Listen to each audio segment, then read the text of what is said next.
Feels good to be standing here again. It's been 4 Sundays since I had the opportunity to preach, so I've got a lot stored up. No, I'm not going to do that to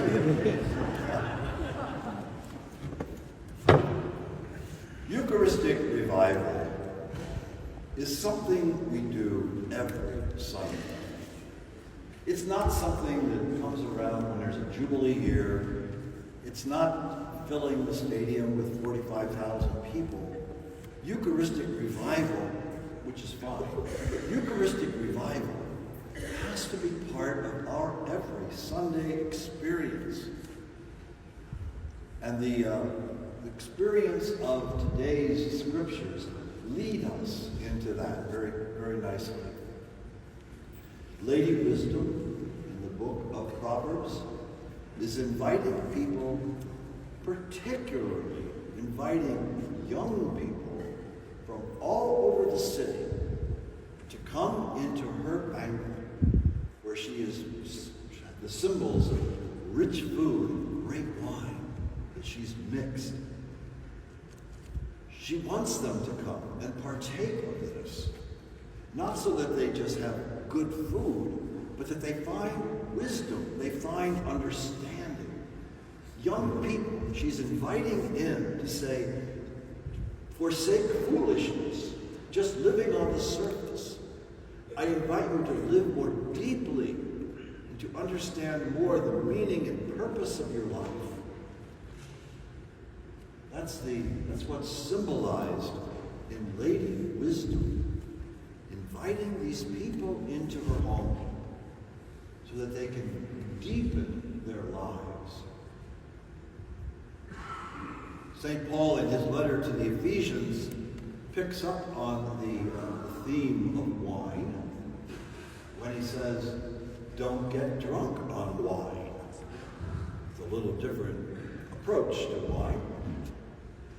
But his letter to the Ephesians and his whole life is, don't get drunk on wine, but do get high on Jesus. There's the high that we want. High on Jesus. Or maybe in another way, we've gone deep into the experience of Jesus through the gift of his body and blood. And that's what this 6th chapter of John has been revealing to us over the past now 4 Sundays. Jesus is inviting us too to a table of his body and blood so that we can go deeper into life with Christ. Sunday by Sunday by Sunday, we gather to deepen our sense of community, our sense of communion with Christ, to participate ever more fully in the mission of Jesus, to participate in the vision that Jesus lays out for us, so that our lives too are finding more meaning, more purpose, as we go deeper into a life with Christ. And life in Christ is certainly guaranteed to us as we participate in consuming his body and blood.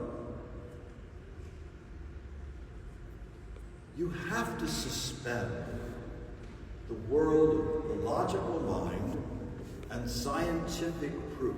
You have to suspend that part of us.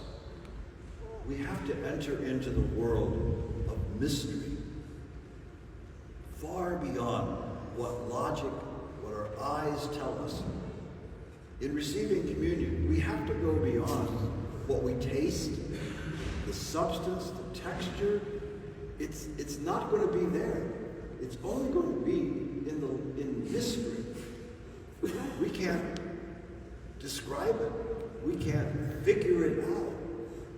And yet, at a very deep level, as we grow in this, we come to appreciate that, yes, feasting on this celebration of Eucharist, feasting on the body and the blood of Christ, is how we're really going to deepen and become ever more committed to the Lord. In one sense, every meal we eat is a kind of a banquet. Sometimes it's just fast food at McDonald's, and that's not quite it. But anytime we take time in our homes to set the table, prepare the food, serve it on maybe nice bowls, a nice platter, creating the atmosphere not just for the food, but for what happens when those who are coming to the table experience that meal. Lady Wisdom knew that that was the ideal kind of image to use to draw people in. Jesus knew, and he did it so often, sitting at table with others. And he certainly fulfilled the fullness of that at the Last Supper. And that's what we commemorate. That's what we enter into every time we come to celebrate Eucharist. We're invited to go deeper into the mystery of the Christ who lives in you and me. The Christ who physically is somehow part of who we are. So that the more we absorb the Christ, the more our actions will display who we are, what we believe. We can forsake foolishness, as Lady Wisdom invites those young people to do. Forsake foolishness. Forsake just living on the surface. But go. And try to go deeper in our understanding of God and our experience of the Christ. I know for me, Sunday by Sunday, celebrating Eucharist, receiving communion, is one of the most nourishing things to my faith. And I suspect that because all of us are here, all of us are finding that to be true. So we continue celebrating these Sundays of Eucharist. But really, it's every Sunday of Eucharist. And may our understanding, our appreciation of this gift grow ever deeper as we continue to delve into the mystery of receiving him, his body and blood.